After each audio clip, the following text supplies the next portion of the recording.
Olá, tudo bem? Hoje eu vou falar um pouco a respeito de um processo para nós podermos conhecer melhor a maneira de lidar com o que a gente chama de desequilíbrios ou doenças.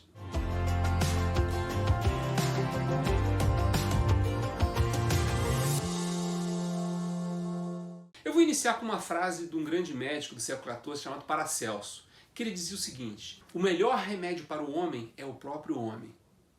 Vamos trabalhar um pouquinho o que ele quis dizer com isso. A gente sabe que as doenças, ou os transtornos que levam às doenças, eles são sinais que cada um de nós, ou nós como terapeutas, médicos, naturólogos, enfim, todos os profissionais de saúde, podem utilizar para poder compreender o que está acontecendo com o nosso cliente, com o nosso paciente. E a própria pessoa, num processo de autoconhecimento, pode também entender o que significam, às vezes, os sinais e sintomas que aparecem na vida de cada um de nós. Então, isso nos leva a um caminho de compreensão mais ampla da nossa existência.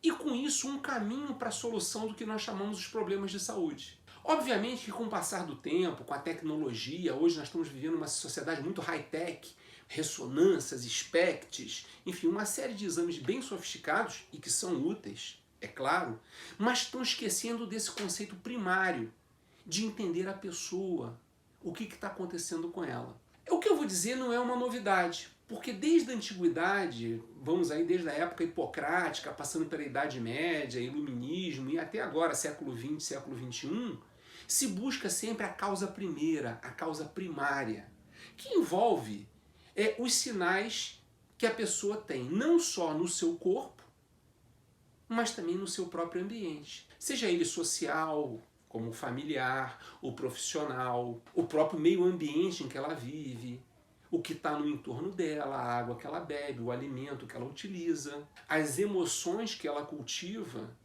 e as atitudes que ela tem no seu dia a dia. O seu próprio encontro com essa felicidade interna, e isso, então, demonstra a partir de alguns sinais. Início do século XXI, né? Que nós finalizamos o chamado Projeto Genoma, que foi um projeto muito interessante, porque até então se entendia que 95% das doenças eram causadas simplesmente pela genética. Com o advento do Projeto Genoma, justamente esses chamados fatores ambientais, desencadeando então uma expressão genética, se mostram hoje responsáveis por 95% dos processos de adoecimento. E a genética, da sua forma mais pura, somente 5 a 10% depende da escola de cada um e a maneira de compreensão. Tanto que a partir daí se criou uma nova área da ciência, chamada epigenética, que justamente estuda esses processos, essas interações da pessoa com ela mesma. Então, esse trabalho de entender o que de repente um problema na mão, uma artrose, um endurecimento, como nós chamamos, das articulações, pode representar para a pessoa, pode ser um sinal de encontrar a própria cura. O que eu estou falando para você independe da prática que se tem. Eu quero deixar bem claro que eu não sou contra. Aliás, é uma palavra que eu não costumo utilizar no meu dia a dia. Ah, sou contra isso, sou contra aquilo. Eu lembro muito bem uma frase da Madre Teresa de Calcutá, que ela foi muito criticada numa época porque chamaram ela para participar de uma campanha contra a AIDS. E ela se recusou. Mas ninguém perguntou por que ela se recusou. Mais à frente ela explicou que ela não poderia participar de alguma coisa que era contra a outra. Olha que fineza. Então, é importante que nós entendamos, cada um de nós, esse nosso processo. Temos as doenças emocionais, temos as doenças metabólicas, os transtornos físicos, os transtornos até espirituais, dentro dos planos e compreensões de cada um. Eu já havia falado há um tempo atrás sobre esses planos, sobre as dimensões do ser. Então é muito importante que nós, no lugar de terapeutas, sejamos de que área formos, consigamos compreender em que dimensão o nosso cliente, o nosso paciente se encontra. Ou quando nós estamos fazendo uma autoavaliação, em que nível de compreensão cada um de nós se encontra. De certa forma, esse tipo de conduta é uma forma simplificada da gente perguntar para o nosso corpo: ei, o que está acontecendo com você? Eu lembrei agora de um outro episódio, né? Na lenda do Graal, em que o rei Anfortes, que estava tomado por chagas contagiosas, ele, ao tocar a ferida e fazer a pergunta certa, imediatamente ele encontra o processo da sua cura. O que quer dizer com isso? Quando nós conseguimos fazer a pergunta certa para o nosso corpo, imediatamente se abre uma série de possibilidades para nós conseguirmos a própria recuperação. O nosso corpo é como se fosse um grande palco desconhecido da maioria de nós. Muitas dessas coisas estão, como nós chamamos, ocultas, escondidas dentro de cada um de nós. E esse acesso, ele é muito ancestral, ele é milenar.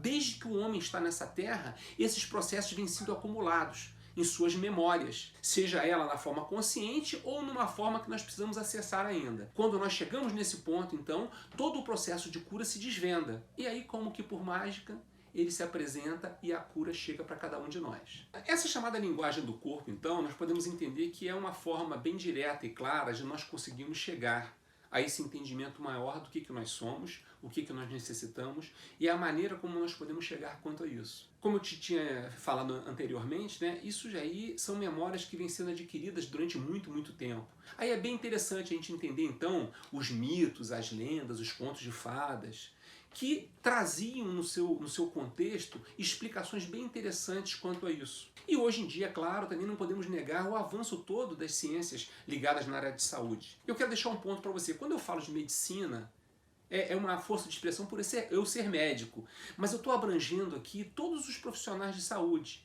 psicólogos, enfermeiros, terapeutas, fisioterapeutas, naturólogos, enfim, todos que de alguma maneira se intitulam terapeutas, que para mim é a palavra mais correta para esse termo, como eu já conversei no outro vídeo com você, e é um assunto que mais à frente também eu quero trabalhar melhor para nós entendermos o que significa essa palavra de verdade. Então assim, num tempo em que essa tecnologia nossa dos exames, ela está crescendo muito, a grande maioria desses profissionais tem se afastado dessa forma mais primordial, mais essencial de se conhecer o ser humano. Felizmente, a gente tem visto assim abrir brechas.